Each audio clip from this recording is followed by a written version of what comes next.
Cacao lover, oh, infestation and fungus. Ayan, ayan. Yan. Yung namatay sila, oh. So, gawa ng pod borer infestation, oh. Bulok yung mga yan, so hindi mapakinabangan. Tapos may mga fungus, kaya namatay siya, no? So, kailangan talaga pruning, no? May schedule tayo sa pruning, tapos fertilizer dito. Sayang, oh, maraming bunga. Yan. Maganda ito, magde-develop ito. Dapat dito lang talaga yung mga bunga niya sa baba, no? Sa at least mga 5 feet, no? 5 to 6 feet ata, no? At least andyan yung bunga natin. Kasi pag masyado nang mataas, ayan doon, no?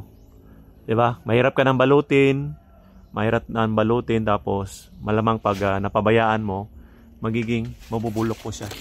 Ayan po. Magkanda matay po. Wala ka na pong mapapala. Ayan, daming bunga pa naman sana, oh. So dito, maganda rito sa baba. Alright?